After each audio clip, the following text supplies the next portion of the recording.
Magandang hapon po muli sa atin. Ako nga po talaga si Pastor Edgar San Miguel.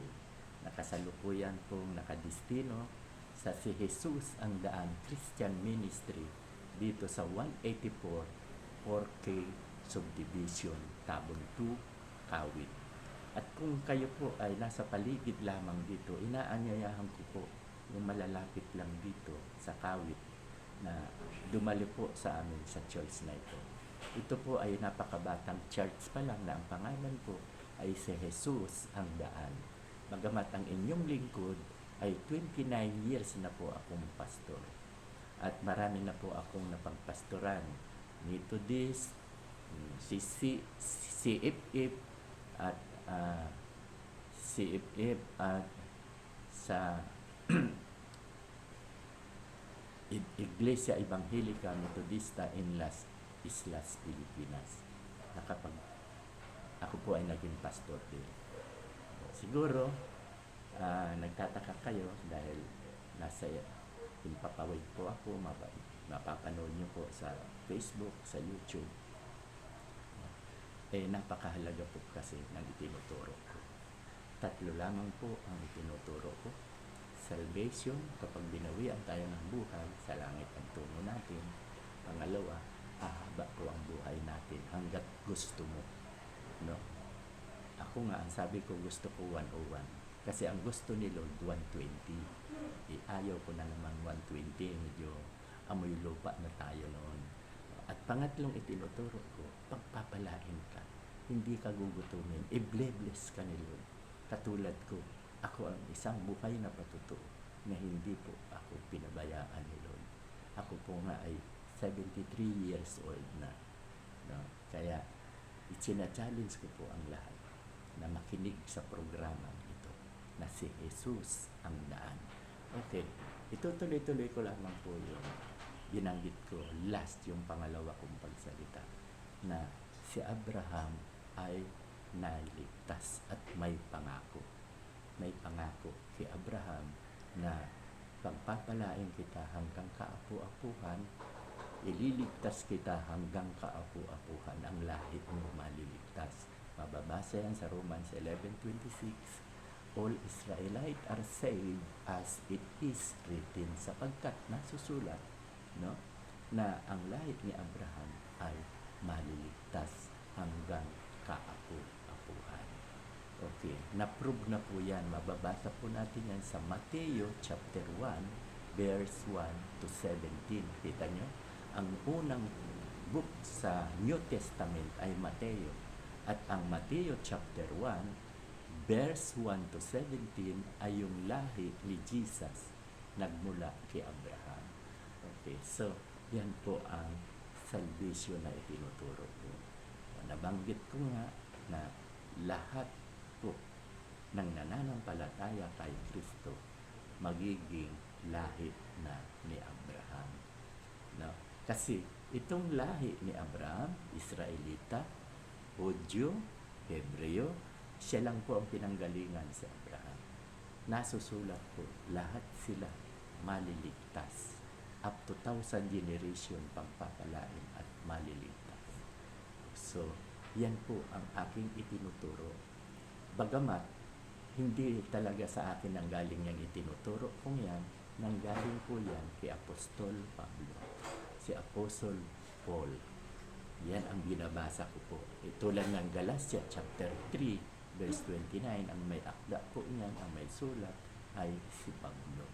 At si Pablo naman po, nakita niya kasi kay Abraham na mayroong precedence. Kasi di ba, ulitin ko lang, nasabi ko na to nung nakaraan. Ang unang naging righteous si Abel, na anak ni Adan. Pangalawa si Enoch. No? Pangatlo si Noah, pang-10 henerasyon. Itong tatlong ito walang pangako. They are saved, walang pangako. Kaya yung anak ni Noah na si Japheth, wala akong makitang righteous. Yung anak ni Enoch na ika-7 henerasyon, si Methuselah pang-8, wala din pong righteous. Pero pagdating kay Abraham, mayroong pangako. Na ang pangako, lahat ng lahi mo Abraham maliligtas. Romans 11, 26. Yun ang pangako. Saka, pagpapalain kita hanggang kabuhay. Pararamihin ko ang lahi mo, Abraham. Kasi dami ng bituin, kasi dami ng buhangin. So, yan po ang pangako kay Abraham. Kaya, salvation, yung tatlong nauna, Abel, Enoch, Noah, walang pangako. Pagdating kay Abraham, ika-20 henerasyon, may pangako. Ano ang pangako? Yun na nga, hahaba ang buhay nila, no? Maliligtas sila, pati anak nila. Kaya si Sarah, di ba? Si Sarah hindi nanampalataya, tumatawa pa nang sabihan na, Sarah, sa pagbabalik ko rito sa 1 taon, manganganak ka na. Tawa ng tawa si Sarah. Hindi maniwala kasi alam niya, baog siya. Alam niya, pero sa Diyos, walang imposible. Kahit baog si Sarah, nagkaanak. Kaya si Sarah, naligtas din. Si Sarah na asawa ni Abraham, si Isaac na anak ni Abraham, si Jacob na anak ni Isaac, at si Jacob anak niya yung 12 tribo. Nagsimula nga kay Ruben, no? Si Simeon, Levi, Judah, Dan, Naphtali, at pang-11 si Joseph, pang-12 ay si Benjamin. Lahat po yan ligtas. Nasusulat po yan sa Matthew chapter 1, verse 1 to 17. So, itutuloy ko po yung salvation. Nabanggit ko nga yung huli kong pagsalita, yung pangalawa na mababasa sa Ephesians chapter 2, verse 8 and 9, saka Tito 3:5, ang sinasabi po, we are saved by grace through faith in Christ Jesus. Kaya napakahalaga po na tayo ay manampalataya sa Kanya dahil tayo ay maliligtas. Nabanggit ko nga doon sa pangalawa na kapag nanampalataya tayo kay Jesus, magiging Israelita na po tayo. Dahil tama ang sinasabi sa Bible na ang maliligtas lang ang lahi ni Abraham. Wala nang iba. Kaya kung si Kristo ay hindi nagkatawang tao para mamatay sa krus, hindi tayo saved. Hindi tayo ma-save. Dahil ang saved lang, ang chosen people, si Abraham. Si Abraham po ay pinili. Minahal ng Diyos si Abraham. Bakit? Nakita naman ng Diyos na bagamat nanampalataya si Abraham, nakita ng Diyos na mahal ni Abraham ang Diyos. Kaya siya ang pinangakuan. Kaya napakapalad ni Abraham. Mayroong pangako. So, tayo, hindi tayo saved. Pilipino tayo eh. Mga Hapon, mga Amerikano, hindi sila Israelita eh. Hindi sila saved. Pero, dahil ang Diyos ay, di ba, for God so loved the world that He gave His one and only Son, that whoever believe in Him shall not perish but have eternal life. Ganun tayo kamahal ng Diyos. Kaya ibinigay niya ang kanyang bugtong na anak upang sumampalataya daw tayo sa Kanya, tayo ay hindi mapapahamak, bagkus magkakaroon tayo ng buhay na walang hanggan sa langit. Kaya ganun po kabuti, mahal pa rin tayo. Kaya si Kristo, ang lahat ng maniniwala kay Kristo, papasok na sa lahi ni Abraham. Diba?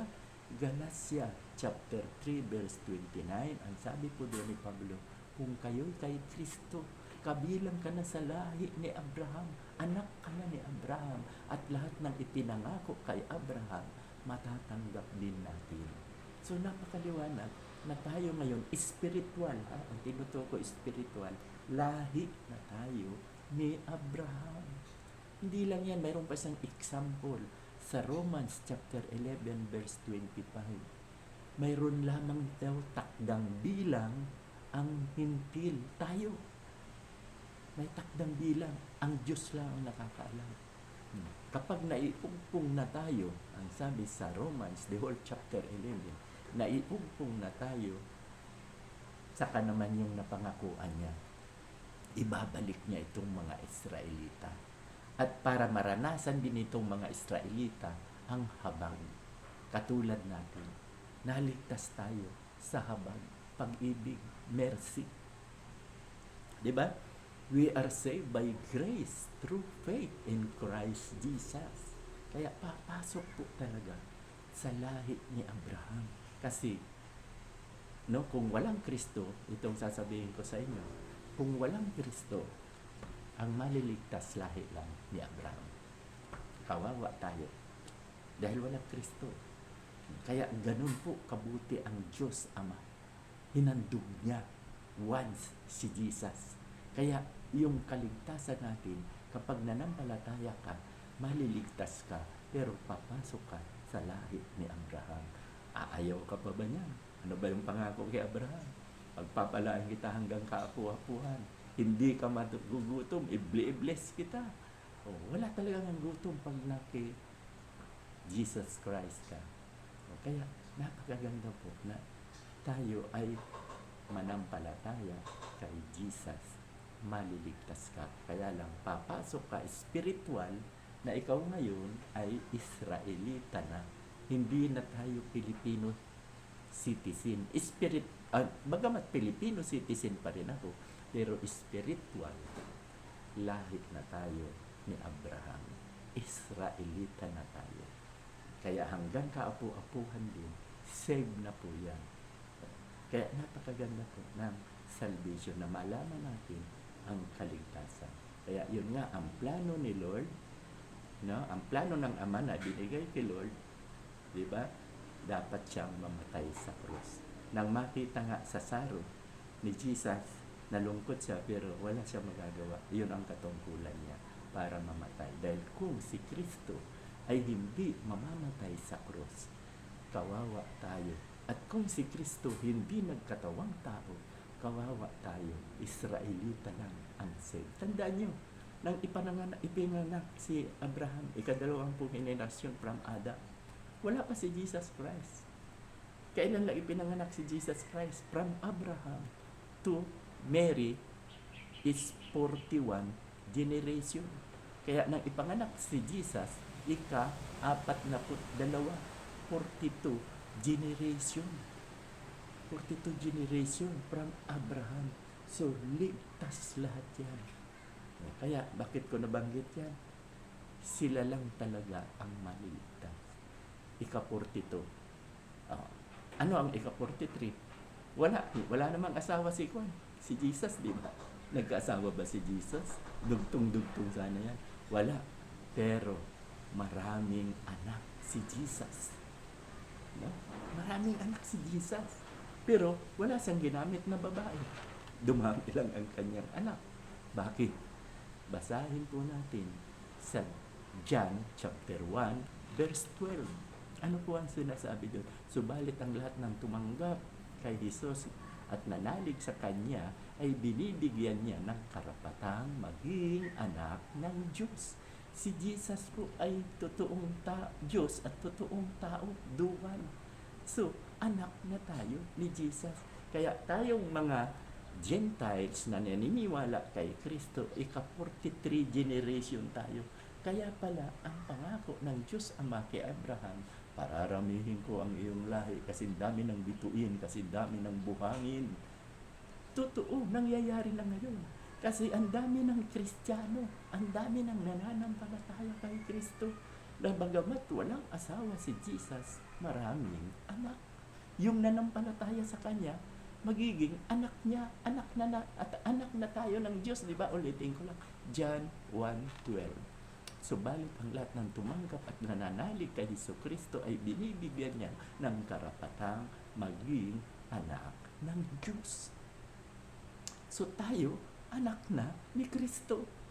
Humaba. Kaya pala, magiging kasindami ng buhangin.